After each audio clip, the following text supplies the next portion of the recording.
looking like breeze. Hello, and welcome to the Anexinet Infrastructure Modernization Podcast. Here on AIM, we invite industry professionals and subject matter experts on to discuss current trends and technology topics. Today, we will be talking about all things network security with Ping Identity. With us today is Aubrey Turner, Executive Advisor from Ping. Aubrey, how are you doing today? I'm doing outstanding. Couldn't be better. It's a fantastic day here in the Atlanta area, so I am not complaining. And of course, Dave Mahoney, Executive something or other advisor. Wait, no, that's not right. What's your title again? Enterprise Services Architect. Good to see everybody virtually, as it were. Aubrey, do you want to just take a few minutes and introduce yourself, talk about what you do, your career, your journey to where you are now?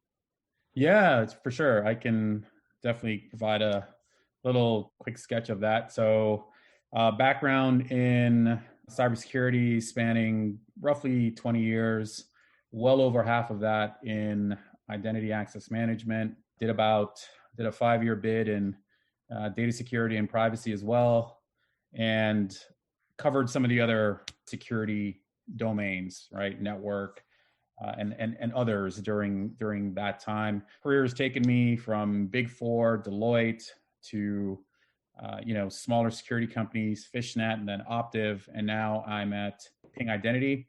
And really, what I and Ping is about is helping our customers build extraordinary and secure digital experiences for employees, partners, customers, and making sure that's seamless.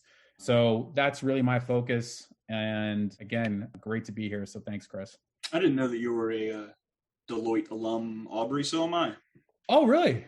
Yeah. Okay. You probably know some of the same folks. It's possible. I was there for about 6 years. It was a good 6 years and a lot of experience crammed into a short amount of time. I actually wouldn't trade it for anything. It certainly helped build pieces of my how we problem solve, right? And that's the sort of the approach, right? And I'm sure you got a lot of that, right? How do you solve a customer problem? And those kind of skills, you can take them with you anywhere, and they will serve you professionally as well as personally. So, if people are asking, people just coming out of school and wondering kind of where to get started, if you're willing to... All right, wait a minute. Hold on. I'm trying to hire those people. You can't say that. Nope. Full stop. Right, yeah, conflict of interest. Sure. There might be a little conflict there, but if you're willing to make some sacrifices, can be a good place to start and build a career and then take your skills elsewhere. But again, I'll let you fight with the Big Four recruiters. Chris, you better be taking notes. We can't have Aubrey back on the show. Aubrey who? Yeah. Persona non grata, all of a sudden. Like 5 minutes in, and I'm already out. All right. Well, hey, Aubrey, that's great. Yep. Listen, we want to do a quick recap of some things and some themes that we've been picking up from our last few installments on modern network security. Right, we heard with our friends from Alert Logic, right, we're talking about managed detection and response, or this new phrase that's being coined, right, everything detection and response, and we're not quite sure what that X is supposed to stand for yet, other than everything, which is a little vague, I think. But these solutions really benefit from AI and ML and machine learning analysis to establish baselines of what is acceptable patterns and what is not acceptable patterns. We talked about that a lot. The next thing that we heard, again, across the board, all three calls, logging and alerts are only as good as the actions that they invoke, right? That everybody that we've spoken to, and we agree, Chris, you feel free to yell at me if I'm wrong or hit the not so smart button, but logging and alerts are only as good as the actions they invoke. And then obviously SOC and SIM, security information and event management systems, in conjunctions with other preventative measures, are useless if they're not monitored 24/7. And again, invoke action that is based on intelligent decisions. Those were three common themes that we've hit upon so far, Aubrey, and we're super glad that you could be here to represent Ping with us. But, we really wanted to talk about, we've been referencing everything back to SolarWinds, right? And what happened and why, not to use them as an example of what not to do, not by any stretch of the imagination. I'm sure that they're going to go on and be a very viable company for a very long time. And I'm happy for them for that. But they are a good example of that. This is happening. This threat-rich environment is ubiquitous. It's everywhere. It's happening to everybody. So we want to know from you, what do you think that organizations should be doing to monitor and control data leaving their organization because we're focused on that command and control from SolarWinds? And, why aren't people paying more attention to data leaving their networks, do you think? Well, that is a fantastic question, and it's a puzzle and a riddle that I think perplexes sort of all of us as security practitioners and security professionals. I will say this though, right off the top, David, that how many organizations are really looking at their cybersecurity program through that identity-centric and data-centric view, that lens, right? And if you were doing that, would you really be more effective in stopping some of these breaches and other attacks? And so, I look at it and then sort of contemplate some kind of bad actor, right? They are a couple of things, right? They're after data, like you just said, or they're looking to disrupt a business process. And we've seen some of that recently here in the Southeast, Atlanta. A utility process, nonetheless. What's happened, right? It's turned into a little bit of like Mad Max, Fury Road, and Thunderdome all roll into one, like people, fighting over gas and those kind of things. So the bad guys are looking to steal data because it's, sensitive or worth something from a business perspective, or they're looking to cause a business disruption. And again, are you looking at your cybersecurity program through that data-centric lens? Are you employing data discovery techniques? Are you classified data?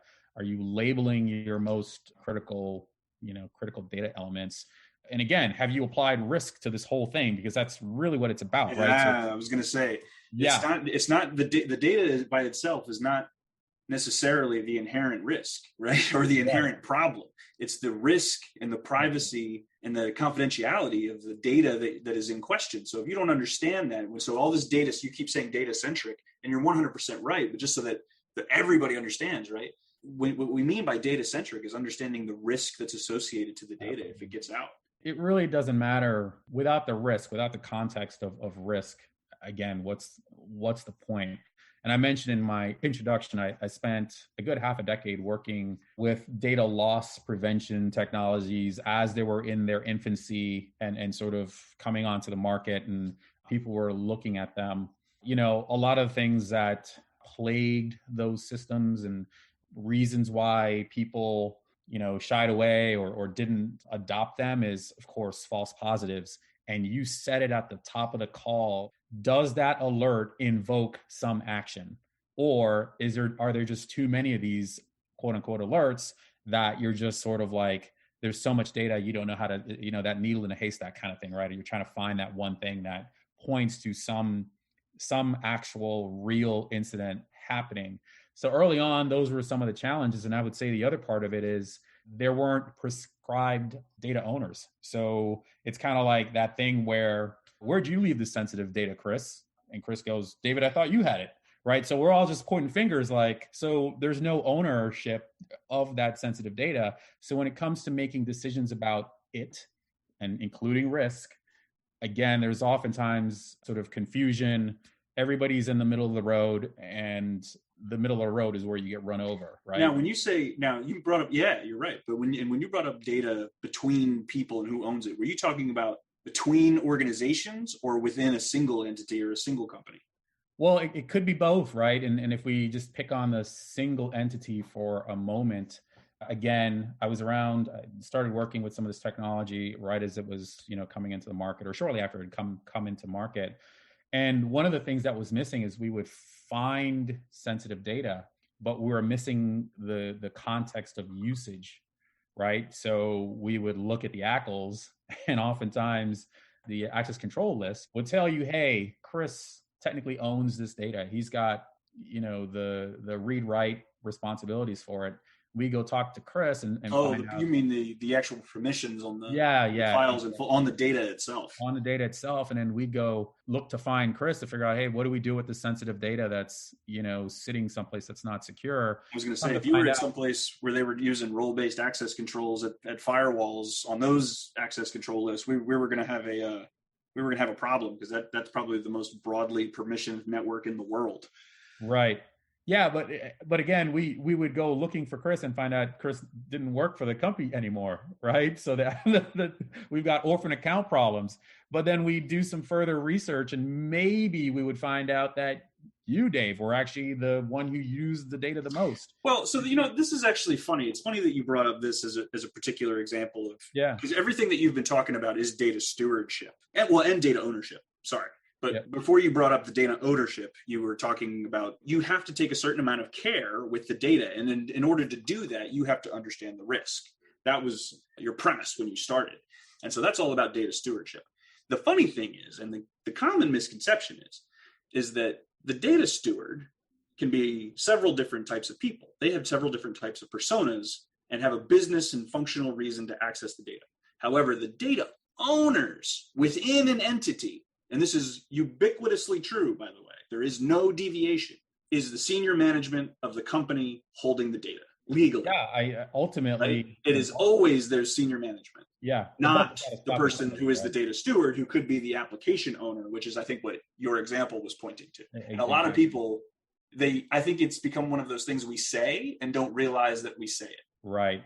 So that's a fair point, and it is important to make that distinction because, again, ultimately, the ELT level or the C level, somebody's ultimately responsible, right? So you've got who ultimately sort of owns that data, but there's different stakeholders, right? And that's that. And again, I don't mean to. It is a oftentimes complex problem of trying to figure out who really owns the data and who should be making decisions about the security of that data, how it's protected, how it's secured, and the appropriate risk that is applied to it. So it's, again, back to the original sort of question, I think those are some of the challenges with data. And it's growing so rapidly, right? It's growing so quickly that, I used to show this slide and ask this question if anybody knew what a yottabyte was, right? And this is beyond petabytes that we're talking. And it's, data is growing at an exponential level. If you think about how much data is generated on a day-to-day basis, and then who's really responsible for it? Is it my customer data that I entrust to you to protect? And that oftentimes happen. That leads back to that stewardship conversation you just talked about. I'm generating data. I'm asking Facebook to protect it. Okay, sure. And then Facebook may have some other interest in that data, right, and how it's used. So there's some interesting ties here that need to be examined. And like, again, that is a great point that you just made about sort of ownership versus stewardship. A lot of complicated things that need to be analyzed and sorted out. We could sit there and talk about that for the rest of the day, I think. But to bring it back, so we talked a little bit about what could they do to keep it from getting out of the network. Well, maybe you should start with the most basic principle and take a look at what risk is associated to the data. And if you're analyzing things from that viewpoint, other things will probably fall into place, I think is kind of where that was headed. I was going to say, right, and I'm about to, you speaking of ubiquity, right, what I'm about to say is that zero word, right, zero trust, right, that has become the ethos of cybersecurity as of late. But there are, and again, a framework methodology, not a specific product. But if you're baking that zero trust cake, right, data is certainly part of it. And so is identity, and so is network, and so is device and application, and some other things, right? Kind of like that old OSI Layer 7 model, right? It's not old; it's still relevant, of course. But you're baking that zero trust cake. You've got to figure out the relationships between identity and data, because you can't get to least privilege on data without identity. That doesn't exist, right? So identity and data intersect. You got to look at those intersections. And in terms of mitigating this, certainly tools and practices and understanding processes, right? And looking at a problem from a zero trust perspective, I think those are some good sort of strategies and tactics that you can employ to mitigate the risk of a data breach. And as you said, we could talk about this for hours and hours, but if I'm trying to provide a sort of succinct framework, that's where I'm going today. This afternoon, I'm going zero trust. Yeah, and I think that's a really important point. Identity is definitely a central component in security, and it's one that a lot of companies have been kind of passive about I think, in their histories. To the example you were using before, Chris was in charge of this data. Chris doesn't even work here anymore. What kind of controls are in place from an organizational perspective to make sure that that account is created, has the least privilege needed, and then is destroyed in a timely fashion?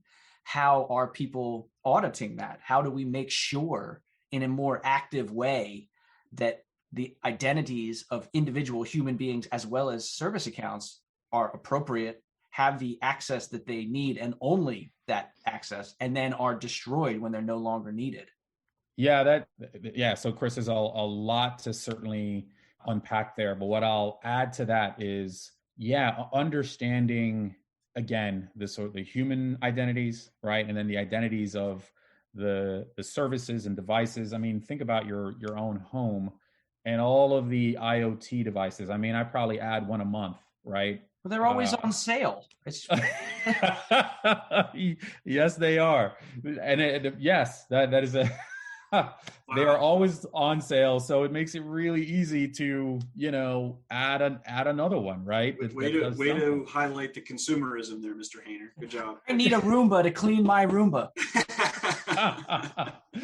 Right. I wanna be able to set the temperature in my family room, to 68 degrees, when I get off the plane or whatever it is, right? Yeah, it's not good enough just to be able to talk to it. Now I have to be able to set the temperature before I get there so that I'm comfortable when I walk in the door. Exactly. Man, I'll tell you right now, if anybody in this day and age, if a grocery store fell apart or two grocery stores fell apart, I think that there would be a real crisis.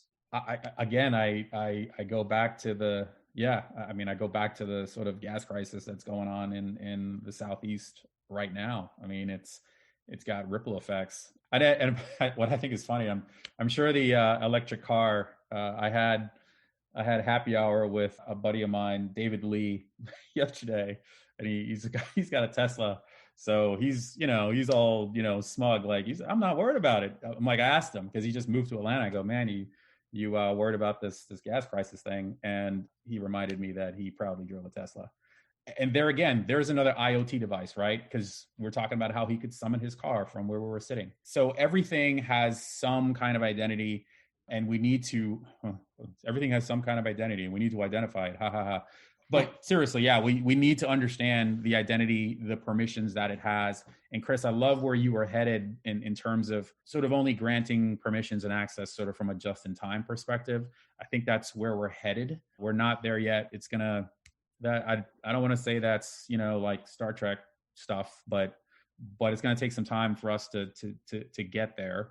But I think things like that will help mitigate, risk of data breach, and basically being able to authenticate and authorize every user, every device, every service, every resource. Again, and that's a principle of zero trust, right? Everything needs to be authenticated and authorized, and everything is just presumed to be hostile until proven otherwise. So I think those are some of the things that I would look toward and suggest people begin thinking.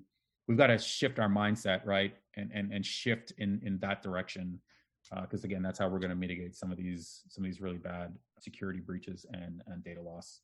Wow, that's really interesting. And I don't think I had ever put it in that context before. You said in this day and age, with the world being what it is, we have to make an assumption that everything is hostile until proven otherwise. Yeah. That is such a shift from, I think, how most of us try to address our normal daily lives. You know what I mean? But given the threat-rich environment that we live in, and I guess the level of susceptibility that organizations have shown to cyber attacks, I guess you're right. It really does demand that kind of a mentality. But it'll be sad to see. I think there already is some of this stigma. Cybersecurity are like the cops of IT, but that's no fun police. Yeah, right. But that's not the intention. The primary goal of the cybersecurity expert is to provide availability of data so that people can do their jobs while maintaining confidentiality and integrity. But I think a lot of people get that. Again, I think it's something that gets overlooked a lot.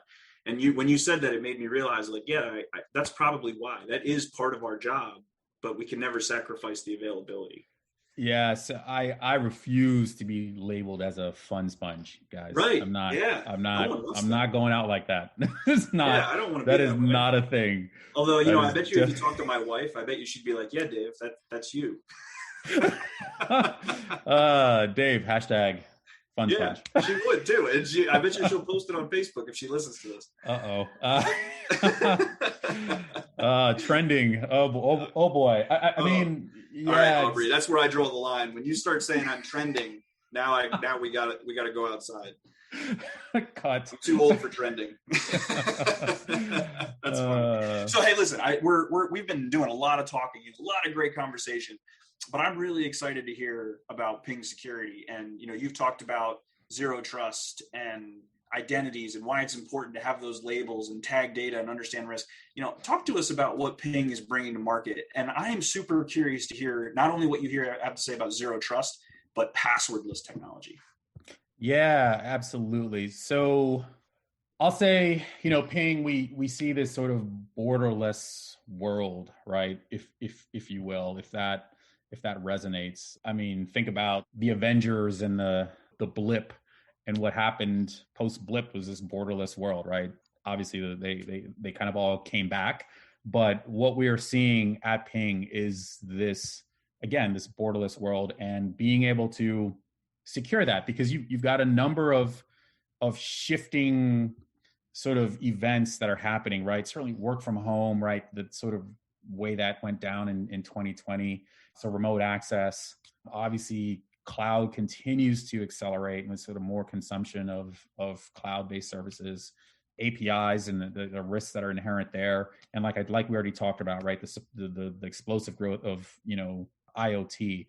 So those we had that traditional security model. We presume that because we went to the building and those four walls that we were secure, even though we sort of a false sense of security. But that's further been eradicated by these sort of events, that are happening sort of simultaneously, so that our world is evolving, and really these digital transformations, or whatever you want to call it, right? They are happening under our feet, and the security model needs to shift. So the security model needs to now be the identity. The security needs to be portable. It needs to travel with you as the identity. So I'll start with sort of that backdrop of what ping is seeing. Of certainly all the breaches and so forth and so on. Those are just just kind of known things. So technology is evolving, and we've got to evolve with it, right? Exactly. Technology, how we work, that is all evolving. And what we're about at ping is, bringing intelligence and risk mitigation to identity. I mentioned, we're focused on building extraordinary digital experiences, right? So how do you secure a digital asset while making sure that the user journey, and the user can be a workforce user, a consumer, a partner, how do we make that experience seamless and extraordinary, especially on the customer side, right? Where we know that extraordinary customer experience is that whole model of surprise and delight me, but also protect me, right? Those things, bringing that together in a seamless, frictionless way, those are some of the things that, certainly ping brings to the table. Obviously, there's a whole suite of products underneath that support that, those kind of business cases and that kind of vision for, what's the experience. And by the way, what we're seeing is that experience, particularly on the customer side. And obviously, historically, that's been the number one driver, even on the employee side, because if we have a better experience on the workforce side, we can drive adoption and, eliminate friction and those kind of cases where people are less apt to circumvent security. So those are the things that, we are seeing happening in our world, and how ping is positioning ourselves to support those things, those initiatives, right? So from a, real-time intelligent sort of identity, from being able to verify a user, get them registered, the authentication, are you who you say you are? How do we know that? Can we trust the source of that? Being able to authorize them. Certainly, we're talking about data, right? So sort of dynamically authorize them based on risk to a set of data, or maybe even pieces of data based on context. And then, like I said, being able to monitor, watch the user, and certainly fraud and identity are becoming, even more tightly ingrained. So being able to orchestrate sort of the user journey that is helping to mitigate fraud. So Aubrey, real quick. Yeah. So I'm with you. I've been doing cybersec probably for about 10 years. And so none of this isn't new to me, right? But we're here because we want everybody to know what we know and accumulate knowledge and amass knowledge because we want to do better.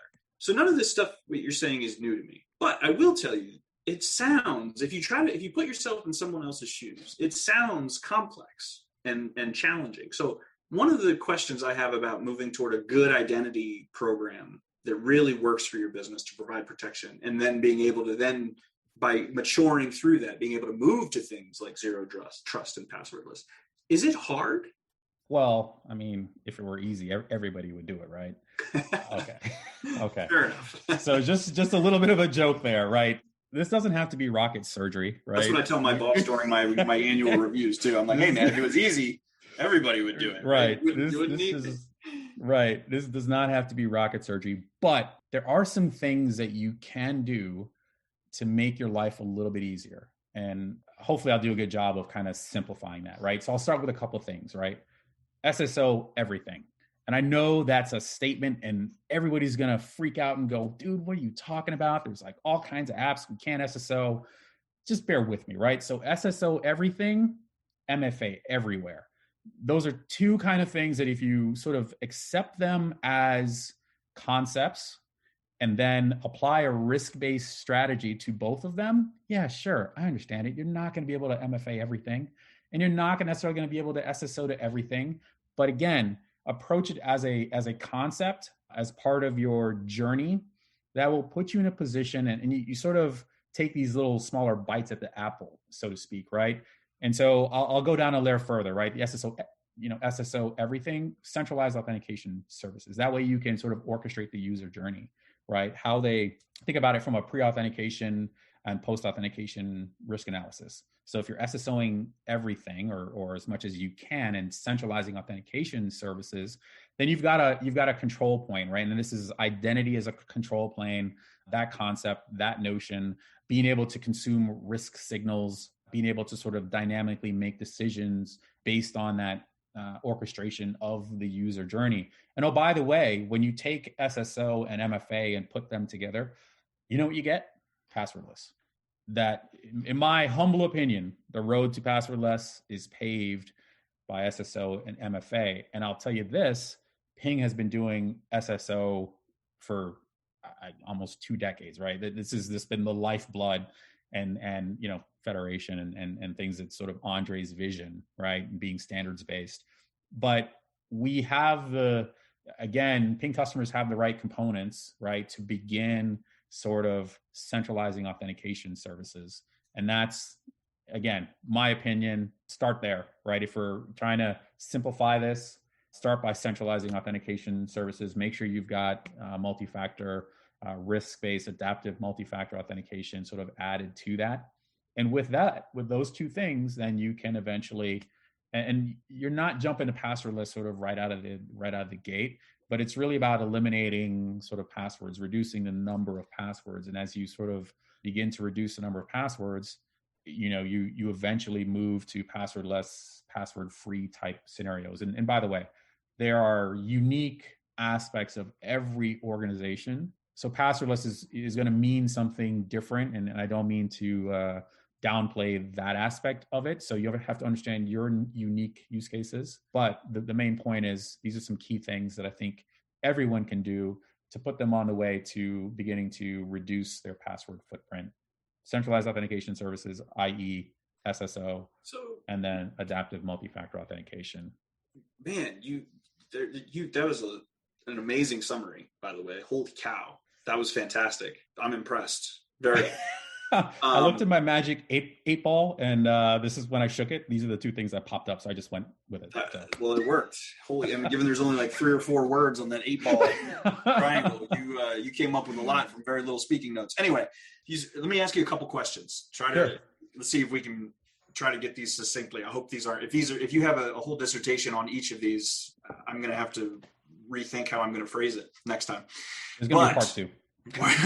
We might have to do that. You know what? This is a great conversation. We might have to do part 2. So question, you talked about this adaptive authentication, and I want to make sure that everybody understands what you're saying, because it's pivotal to this conversation. You're telling me that adaptive authentication exists, and if I'm interpreting correctly based on my reading, we are actually using behavior analysis, machine learning, and other tools to adaptively trigger events in the identity platform to control user behavior and prevent as a prevention technique. Is that accurate? Yeah, and I don't want to say that there's still maturity to be had in the space, right?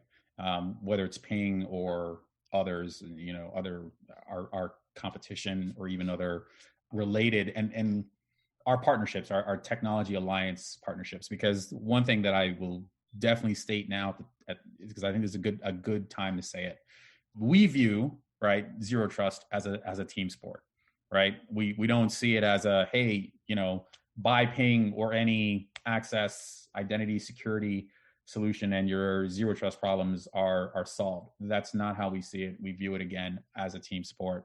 And so, yes, there are elements that we can look at risk. We can, take data. And by the way, Ping can push data to other platforms, and Ping can also receive data, right? So if it's an identity management solution that becomes aware of a high risk user, Ping can take that data and take action from that, right? So let's just say a perfect example, SecZeta is one of our partnerships, right? One of our technology alliance partners. And they have intelligence and governance about user identities and have a notion of risk. So in partnership with Ping, when the somebody's profile and risk changes in SecZeta, Ping can receive that as a signal, as a risk signal, and then do something with that. And probably the most likely thing might be to step them up or challenge them for additional authentication, or even something more aggressive as disabling their access. So those are the kinds of things that I'm talking about. And again, I answered your question. Yet generally, yes, those things are happening. I don't want to mischaracterize some of the machine learning and artificial intelligence things, the behavior analytics things as being, hyper mature. I think there's still room for growth and room for improvement as we continue to get more data, as we continue to learn. Those solutions will only strengthen. Sure. And people will be able to rely on them, certainly more. But yes, those things do exist in the field today. Okay. So yes, they exist, and yes, they're there. So, and then, however, they don't replace necessarily, we're not replacing a SecOps team or a SecOps guy, right? We're adding a level of intelligence to the platform that is beneficial and helpful. Great. Do you think it's mature enough for me to trust my organization with it? Oh yeah, certainly. I mean, I think some of the adaptive pieces from a multi-factor authentication, because again, if you think about it, right, there's really, it's either something, i.e. a password, something you have, or something that you are, right? And again, in that something you have could be something behavioral, right? How you type on your computer, how you type on your phone, your location, something time-based. So those factors and certainly all those sort of the biometric pieces. And what we're trying to do is eliminate that something, which is the password, and leverage those other factors, right, in conjunction. And so, yeah, that certainly, all exists. That feature functionality is available in product today. So it's a question of, again, understanding your use case. And I was just on the phone with a healthcare organization before this call, and we're talking about passwordless. And one of the things that immediately came up was like, hey, we have clinicians who are wearing hats and masks because of COVID, but probably because of they're in the operating room or something, right? They're in the ER and they're wearing masks. So facial recognition, and by the way, they got gloves on too. So facial recognition is not going to work, right? A biometric is not going to work. So if we're trying to do passwordless, how do we do that? And there are answers on how we can solve that problem. But the fact is, yes, those features, exist in product today. It's just how we apply them, along with risk, your risk tolerance to the use cases that you're trying to solve. One of my favorite examples when we talk about this type of adaptive security around and identity is Microsoft's conditional access. If you have a US-based account, you can set up conditional access to say you can only log in from the United States, which means that even if somebody has your password and tries to log in from, say, Russia or China or Africa or wherever that's not the United States, even if they have credentials, they're still not able to log in. And then taking that the next step to impossible travel, which means if you, Aubrey, try to log in to your email from Atlanta, and then 30 seconds later, you try to log in from New York City, you're not going to be able to do it, right? So it's taking the idea of a human being can't travel faster than the speed of light. So speak for yourself. So it's what are they feeding those guys over there at Ping? I eat my Wheaties. By the way, Microsoft, really? I'm kidding. I know. I was kind of surprised you brought it up. Microsoft? I know. Really? I was like, Chris, what are you doing? Well, I just, it's a baseline. I work for Ping, right? It's a baseline idea of, Sure. security that adapts to the realities of the situation. And I'm like, we were talking about some of the AI things that are built into Ping that are probably a little bit more complex. I just wanted to see maybe we can start at a lower level and build up to some of the advanced features that you were talking about. Well, it's along those same lines, right? It's along the same lines. And again, I don't want to speak for, I'm not a product manager or product expert. So I want to be careful that I'm not necessarily sort of espousing sort of artificial intelligent things. If you say it, it's out there. Right, it is. AI things. I think it's like the opposite of Vegas.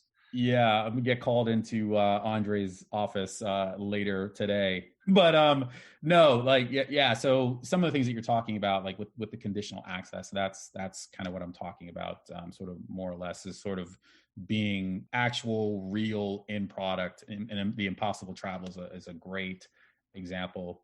Geolocation, those kind of things, right? Those things certainly exist in product today. And I'd rather keep it at that level because certainly Ping has always continued to push the envelope, build more AI into product. But, I want to make sure that I'm talking about things that I know for a fact are generally available to our customers and prospects today. Just leave the AI stuff to some of our chief product officer, Candice, can speak to some of these more roadmap things. And all the sort of caveats that go with talking about roadmaps. It would have been beautiful if you had said peanut officer. It would have been so beautiful. Oh my gosh. I was like, please say it. Please say it. I'm in trouble with so many people today, right now. Jeez. So many people. We're going to have to cut out the part where Chris mentions Microsoft and maybe I call Candace our chief peanut officer. That's just it just not would have good. been so beautiful if you had said that. Yeah. This would have gone down in infamy. We would have trended. Probably will be coming to you guys for work. Hey guys, guess what happened? Yeah. So again, just being sort of more cautious there about what I know to sort of be shipped, right, as opposed to, hey, these are some things that no listen, we totally get it, man, and we were just curious. I want to make sure that people understand how far we really have come. I think people hear a lot. So part of the reason why zero trust, passwordless, CASB, SASE, these terms that people throw around a lot, right? I think some of the reason we struggle with adoption is that people, just like everything in cybersecurity, people are afraid of it because they don't understand it, because it is about risk and they associate it with cyber crime, right? And so it makes them afraid. It's like being mugged. It's like having somebody invade your personal space. It's a very strange, I don't know, but I don't know if you guys have ever done incident response, but I'm not a very empathetic person, I don't think, but even my empathy kicks in and I'm like, man, these poor people, it's violating. And so I think people are afraid of cybersecurity. And they hear these terms and I think they get afraid. And so when you said adaptive security, I want people to adopt these things faster. And so I want them to not be afraid, which means I try to break it down to smaller components. What do we really mean? What we really mean is we're delivering programmatic intelligence that is not that complicated, but we can do it a hell of a lot faster than a human can. Right. So what I'll say is this, and I don't think I'm going out on a limb here, right? I'll not use the AI piece, but so we do have machine learning in our risk product, that essentially, again, it's taking signals. And again, that UABA piece, right? The user and entity behavior. So that's part of it. Looking at, anonymous networks, IP reputation, that impossible travel thing that we talked about. So it's taking all this data, aggregating it into a risk engine, and kind of think about like a risk predictor, right? So there is an element of machine learning. Again, I don't want to go so far as using the AI terms, but that my does Honda Pilot exist. has one every time my wife gets behind the wheel. What? A risk engine. A risk engine? Oh boy. Oh man, are you sleeping on the couch? Yeah. I'm only being this brave because she just got in the car and went down to Cape May with my mother-in-law. So I'm safe.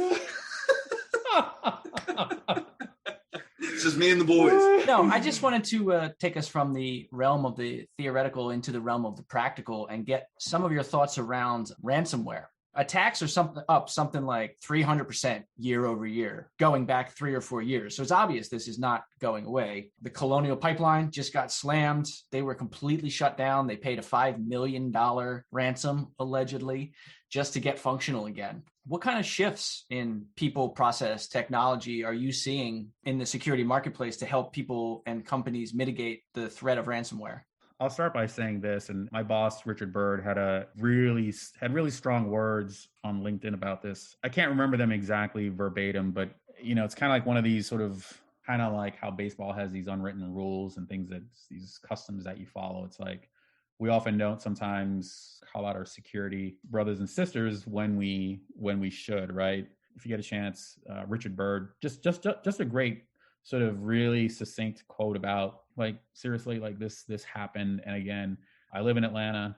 I don't know exactly what happened, but there is this sort of behavior where we sometimes don't aggressively challenge or basically call out, right? Just say, hey, do better.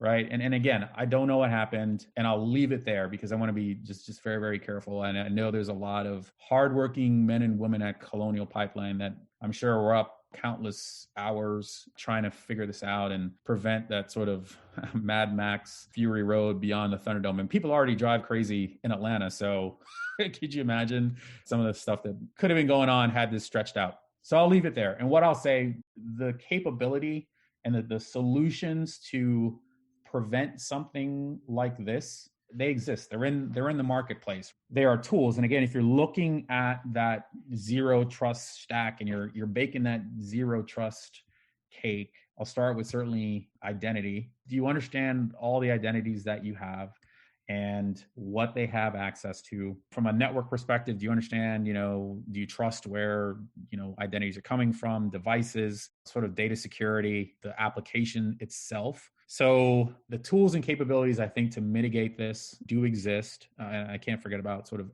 endpoint.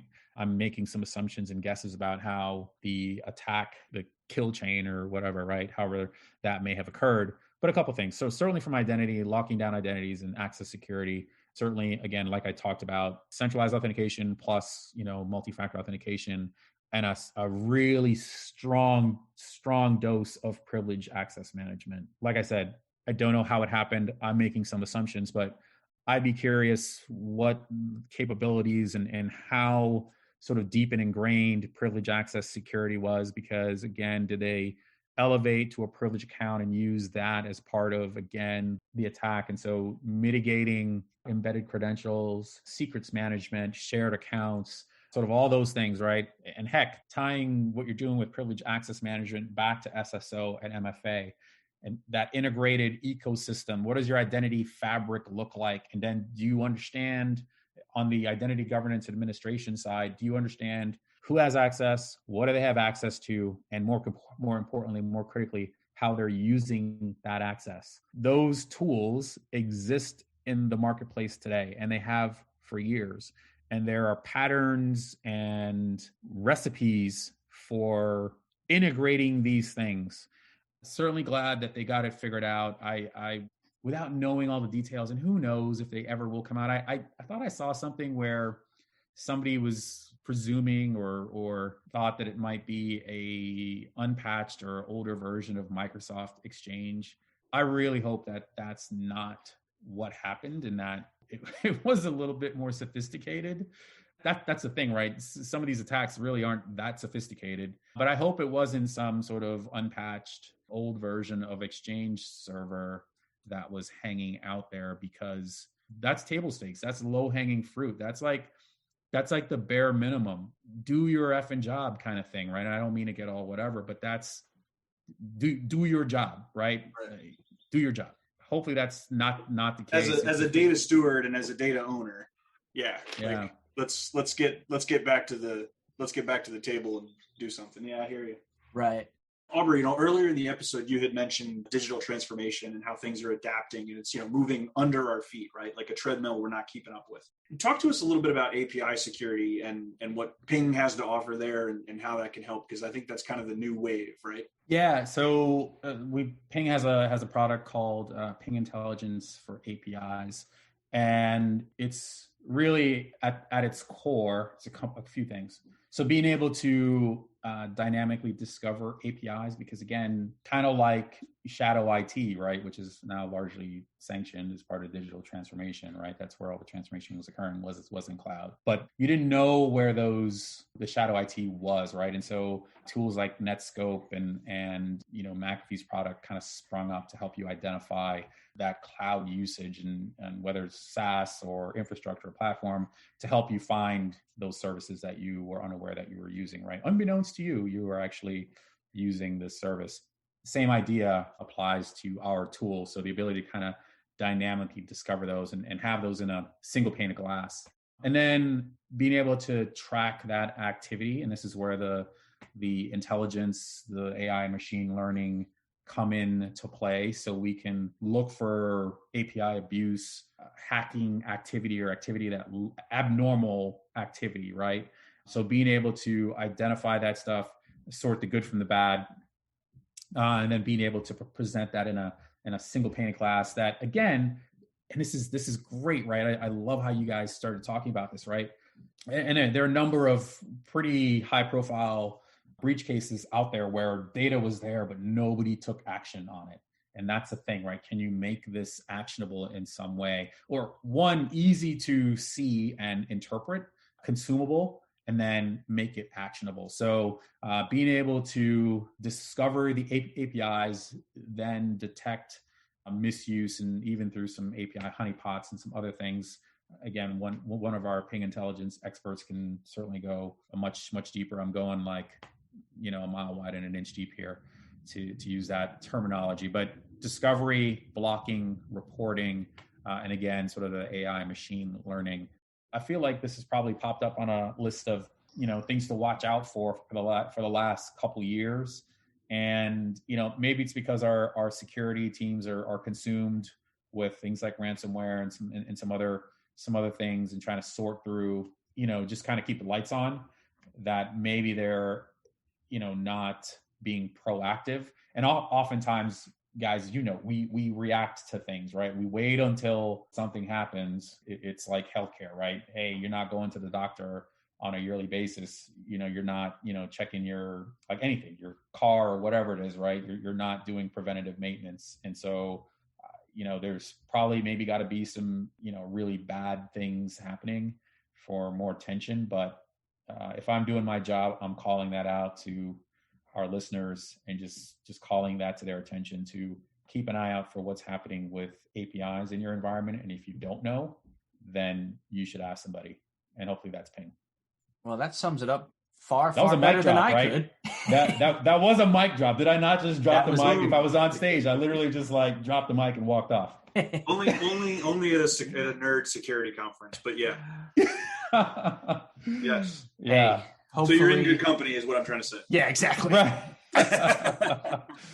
So absolutely. All right. Aubrey, thank you very much for your time. Hey guys, this was fantastic. I really thoroughly enjoyed this.